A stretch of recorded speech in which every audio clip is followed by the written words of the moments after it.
जय हिंद दोस्तों। हम पढ़ रहे थे भारतीय संविधान का भाग 9A जिसमें नगर पालिकाएं आती हैं। ठीक है जी, 74वें संविधान संशोधन द्वारा नगर पालिकाओं को संविधान के भाग 9A में जोड़ा गया था। ठीक है, लास्ट वीडियो में हमने आर्टिकल 243W पढ़ा था जिसमें था नगर पालिकाओं आदि की शक्तियां, प्राधिकार, उत्तरदायित्व। नेक्स्ट आर्टिकल आपका 243X है जिसमें दिया है वित्तीय अधिकार, नगर पालिकाओं के वित्तीय अधिकार। ठीक है, 74वें संविधान संशोधन 1992 से जोड़ा गया था। स्थानीय सुशासन को मजबूत करने की दिशा में एक महत्वपूर्ण प्रावधान है। ठीक है, आर्टिकल 243X नगर पालिकाओं द्वारा कराधान और निधियां। देखिए, किसी राज्य का विधानमंडल, इसमें 4 क्लॉज है हमारे। देखिए, किसी राज्य का विधानमंडल विधि द्वारा, तो किसी राज्य का विधानमंडल कानून के द्वारा ऐसे कर, शुल्क, पथ कर और फीसें उद्ग्रहित, संग्रहित, उद्ग्रहित मतलब वसूल करना बोल सकते हैं हिंदी में। ठीक है, ये और संग्रहित करना मतलब इकट्ठा करके रखना और विनियोजित करने के लिए नगर पालिकाओं को ऐसी प्रक्रिया के अनुसार ऐसे निबंधनों के अधीन रहते हुए प्राधिकृत कर सकेगा। और सिंपल लैंग्वेज में देखेंगे हम इसको। ठीक है, तो राज्य का विधानमंडल कानून के द्वारा नगर पालिकाओं को शुल्क, पथकर और फीसें वसूल करने का, रखने का अधिकार दे सकता है। ठीक है जी। सेकंड में दिया है राज्य सरकार द्वारा उद्गृहित, मतलब राज्य सरकार द्वारा कर वसूलना, रखना, संग्रहित करना ऐसे कर, शुल्क, पथकर और फीस किसी नगर पालिका को ऐसे प्रयोजनों के लिए तथा ऐसी शर्तों, निबंधनों के अधीन रहते हुए संनिर्दिष्ट कर सकेगा, मतलब सौंप सकता है।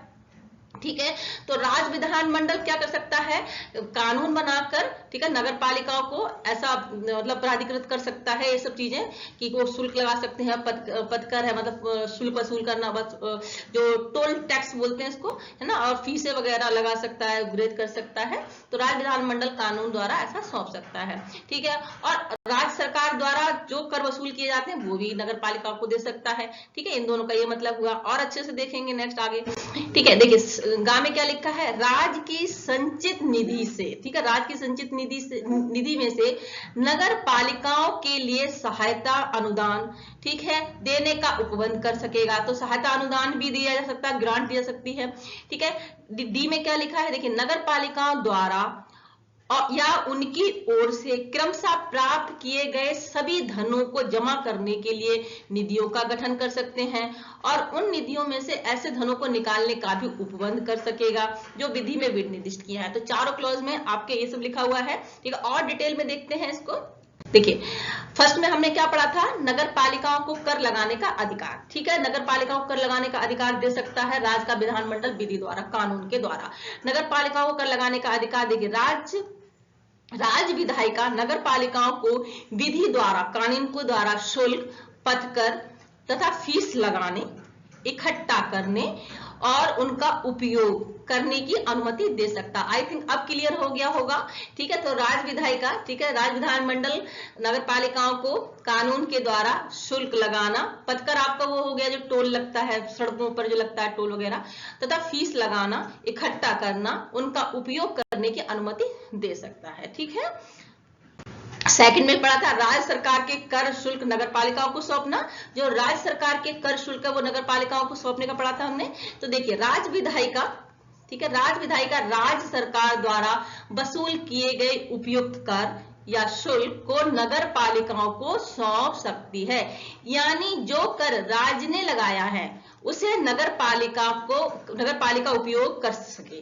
ठीक है, नगर पालिका उसका उपयोग कर सकती है। तो जो कर राज्य लगाया, राज्य ने जो कर वसूल किए वो नगर पालिकाओं को दे देते हैं। ये भी विधि द्वारा शर्तों और सीमाओं के अधीन होगा। ठीक है जी, तो राज्य द्वारा उद्गृहित, राज्य द्वारा वसूल किए गए कर ये नगर पालिकाओं को दे सकती है राज्य विधानमंडल कानून बनाकर।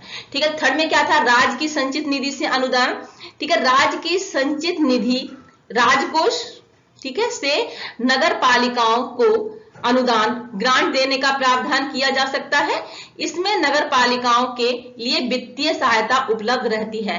ठीक है, तो किसी जैसे कुछ योजना है, एक्स्ट्रा फंड चाहिए तो यहां से भी मिल जाता है, राज्य की संचित निधि से मतलब ये दे सकते हैं। तो राज्य विधानमंडल कानून बनाकर राज्य की संचित निधि से भी पैसा नगर पालिकाओं को दे सकता है। ठीक है, देखिए नेक्स्ट है आपका लास्ट फोर्थ क्लॉज आपका, जो हमने 4 क्लॉज थे, तो लास्ट वाला क्लॉज, विशेष निधियों का गठन और उपयोग नगर पालिका द्वारा उनकी ओर से प्राप्त सभी धनराशि जमा करने के लिए विशेष निधियां गठित की जाती हैं, ठीक है। और उन निधियों से धन निकासी के नियम भी बनाए जा सकते हैं। तो फंड कोष वगैरह जो मतलब इनके लिए बन सकता है, ठीक है।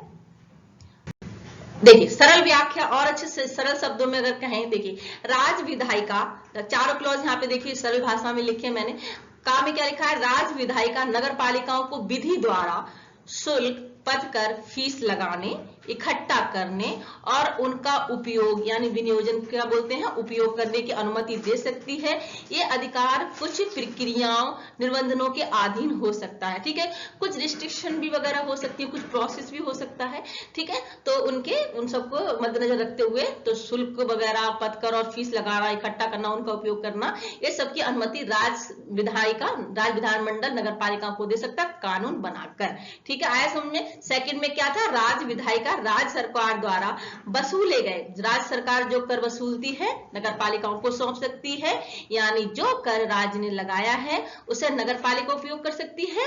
ये भी विधि द्वारा शर्तों और सीमाओं के अधीन होगा, कानून के द्वारा होगा, कुछ शर्तें होंगी, कुछ लिमिटेशन होंगी, ठीक है, उसके अधीन ही होगा, ठीक है। गा में क्या लिखा था, थर्ड क्लॉज में राज्य की संचित निधि से नगर पालिकाओं को अनुदान देने का प्रावधान किया जा सकता है। इसमें नगर पालिकाओं के लिए वित्तीय सहायता उपलब्ध रहती है, जैसे कि कुछ योजना आ गई, कुछ एक्स्ट्रा पैसा चाहिए तो यहाँ से राज्य की संचित निधि से पैसा मिल जाता है नगर पालिकाओं को। गा में देखिए घा, लास्ट का फोर्थ क्लॉज, ठीक है। घा, नगर पालिकाओं द्वारा उनकी ओर से प्राप्त सभी धनराशि जमा करने के लिए विशेष निधियां गठित की जा सकती हैं और उन निधियों से धन निकासी के नियम बनाए जा सकते हैं। अर्थात नगर पालिकाओं के राजस्व को व्यवस्थित रखने हेतु फंड्स बनाए जाते हैं, ठीक है, फंड्स बनाए जाते हैं। आई थिंक चारों क्लास बहुत अच्छे से क्लियर हो गए होंगे, ठीक है जी। देखिए नेक्स्ट देखते हैं। देखिए एक यहाँ पे प्रमुख न्यायिक निर्णय था, सुप्रीम कोर्ट ने साउथ ईस्टर्न कोलफील्ड्स लिमिटेड बनाम मध्य प्रदेश 2023 के मामले में स्पष्ट किया कि अनुच्छेद 243 एक्ट के अंतर्गत राज्य विधायिका को नगर पालिकाओं को कराधान संबंधी अधिकार प्राप्त करने का मतलब अधिकार प्रदान करने का अधिकार है। तो ये राइट है, सुप्रीम कोर्ट ने स्पष्ट किया है, ठीक है, एक केस में। ठीक है दोस्तों, इतना ही था। आई थिंक चारों क्लास बहुत अच्छे समझ में आ गए होंगे, ठीक है जी। हम नेक्स्ट वीडियो मिलते हैं दोस्तों। जानकारी आपको पसंद आई तो चैनल को लाइक शेयर जरूर करें। Thank you so much. जय हिंद।